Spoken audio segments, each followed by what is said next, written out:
4 resep untuk menjadi percaya diri versi aku. Nah, mungkin aku harus cerita dulu kalau dari dulu aku adalah orang yang cukup percaya diri. Nah, karena itu aku jadi bisa mengetahui dan menganalisa, oh kayaknya ada 4 aspek ini nih yang aku lakukan sepanjang hidup aku dari aku kecil sampai sekarang, biar aku bisa mempertahankan level percaya diri aku yang cukup untuk bisa melakukan banyak hal. Tapi bukan berarti juga aku nggak pernah minder ya, karena kuat. Tapi ini bukan berarti aku tuh nggak pernah minder. Aku pernah minder, aku juga masih ada kok insecurity, masih ada kecemasan juga, masih suka overthinking juga.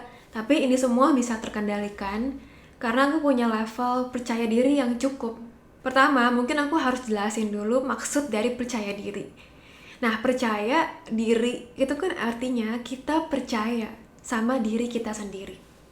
Kita percaya bahwa kita bisa melakukannya, kita percaya bahwa kita akan melakukannya, dan percaya bahwa kita akan berhasil melakukannya. Pada akhirnya, semua itu berakar ke apa? Ke mindset kan? Ke pola pikir. Nah, aku mau ceritain dulu tentang masa kecil aku. Aku kebetulan tumbuh di keluarga yang cukup keras, yang cukup strict, terutama papaku. Dari kecil, ajaran yang terus di-push sama papaku adalah kalau kamu nggak bisa lakukan sesuatu, kamu harus cari tahu. Kalau kamu nggak bisa melakukan sesuatu, kamu harus belajar. Kalau misalnya nih, aku sama adekku menanyakan sesuatu pertanyaan yang dianggap papaku itu pertanyaan yang terlalu sepele, aku bakal dimarahin. Pasti dibilang, kamu harusnya cari tahu dulu sebelum nanya. Nah, pengasuhan papaku tuh memang seperti itu, yang ada positifnya, ada negatifnya, yang nanti aku akan bahas juga negatifnya di poin keempat. Tapi positifnya yaitu, dari kecil aku tuh punya kebiasaan untuk mau belajar, mau coba, dan mau cari tahu. Karena kalau misalnya aku nggak bisa, itu bukan berarti aku nggak akan bisa selamanya. Mau seberapa lama prosesnya, mau seberapa sulit prosesnya, pasti aku akan bisa kalau aku mau belajar. Terus step yang kedua adalah mengenali diri sendiri. Itulah kenapa aku suka banget sama MBTI, suka banget sama personality test lain seperti Enneagram, Big Five, dan banyak teori personality lain. Kenapa? Karena itu semua adalah alat yang bisa kita gunakan untuk mengenali diri kita. Tanpa kita mengenali diri kita, ya selamanya kamu bakal membandingkan diri kamu sama orang lain. Kamu jadi nggak tahu kalau kamu itu punya kekuatan yang beda sama orang lain. Nah, misalnya aja dengan kamu mengetahui MBTI kamu jadi tahu kan kelebihan kamu apa. Ya mungkin kamu udah tahu sih kelebihan kamu tuh ya secara kasar kayak gimana, tapi setelah ada tesnya, ada hasilnya yang bisa memvalidasi pengalaman kamu tuh pasti rasanya tenang dan wah ternyata inilah aku dengan kelebihan dan kekurangan yang aku punya. Dulu aku juga sebenarnya sebelum mengenal MBTI aku sering banget membandingkan diriku sama orang lain. Terutama tentang masalah sosialisasi dan menjadi ramah, menjadi baik itu susah banget buat aku. Dan aku selalu melihat orang lain, terutama cewek ya, karena aku cewek, perempuan lain yang lebih ceria, lebih outgoing, lebih friendly. Aku selalu penasaran dan selalu bingung, kenapa ya aku nggak bisa jadi kayak mereka. Tapi kemudian aku sadar, dengan bantuan MBTI, dengan bantuan mempelajari diri sendiri, aku jadi tahu kalau aku punya kekuatan lain yang mereka nggak punya. Dan kamu juga pasti punya kekuatan itu. Kekuatan yang aku nggak punya, kekuatan yang teman kamu nggak punya, kekuatan yang bisa membuat kamu berbeda dan unik dan luar biasa. Pasti ada. Karena itu aku sangat-sangat mendukung kamu untuk mempelajari MBTI kamu dengan serius. Nah, yang ketiga ini aku pengen kembali ke ungkapan di awal yang aku omongin. Ingat gak? Yaitu kalau misalnya kita mau percaya diri, berarti kita harus percaya sama diri kita sendiri. Pasti kamu punya kan ciri-ciri atau karakteristik orang lain yang kamu percaya. Coba apa aja misalnya? Kamu akan percaya sama orang yang jujur, ya kan?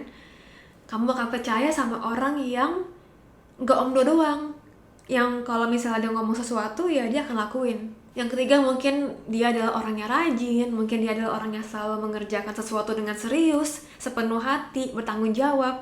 Coba tanya ke diri sendiri, apakah kamu sudah memiliki semua karakter itu?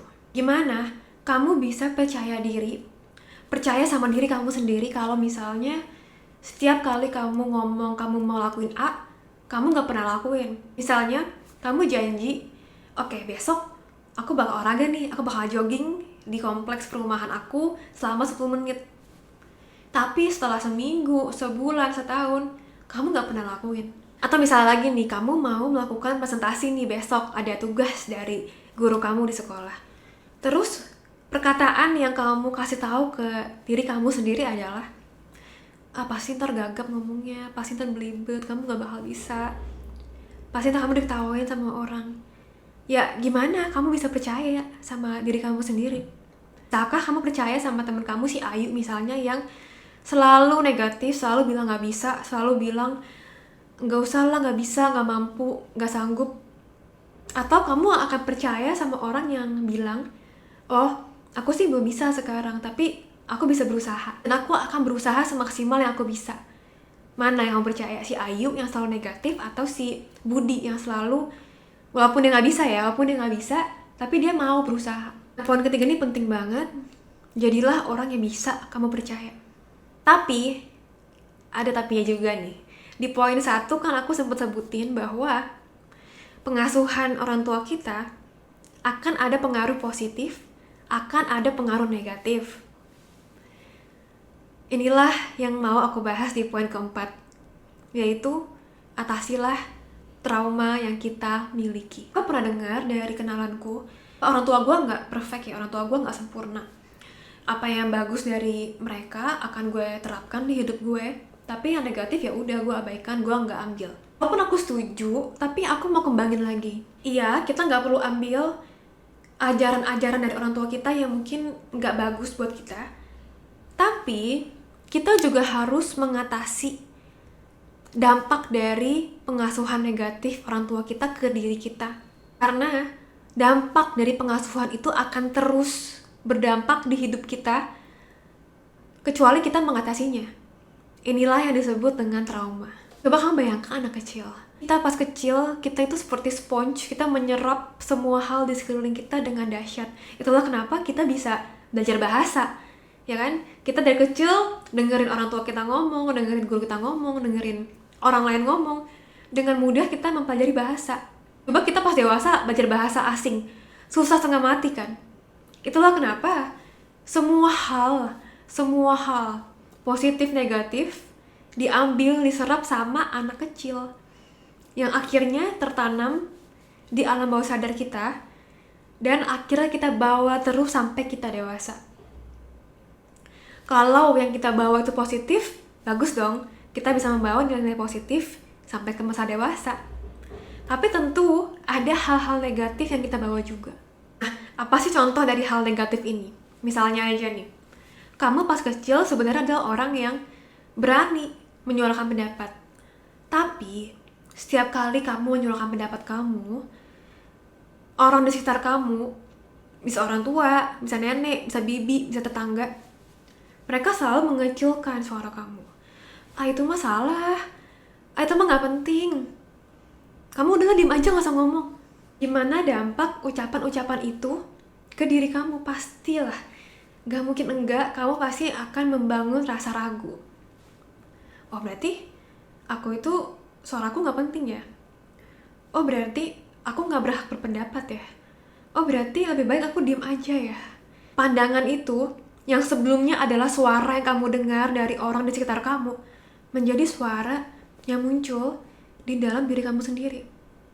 Akhirnya pas dewasa, pas kamu mau melakukan sesuatu, suara-suara itu muncul lagi nih, tapi bukan dari luar ya, dari diri sendiri. Kamu gak bisa, udah jadi diem aja lah, gak ada yang peduli sama omongan kamu, gak ada yang bakal dengerin, kamu gak penting, udah diem. Itulah kenapa penting buat kita untuk mempelajari trauma kita, masa lalu kita, dampak pengasuhan orang tua kita, atau dampak bully misalnya, dampak kita dikucilkan, itu semua juga berdampak.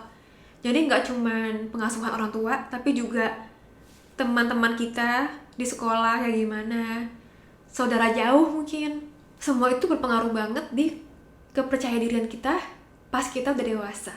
Jadi, secara kesimpulan, 4 resep percaya diri adalah 1, mindset atau pola pikir untuk selalu mau belajar walaupun kita nggak bisa.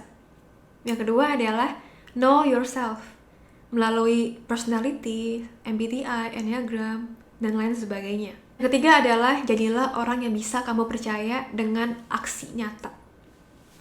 Dan yang terakhir, gak kalah penting adalah mempelajari trauma masa lalu kita. Oke? Sebentar. Kayaknya ada satu poin deh yang aku lupa jelasin, tapi kayaknya gak sempet aku bahas di video ini, yaitu tentang insecurity dan rasa iri. Tapi itu aku simpen di video selanjutnya ya. Oke?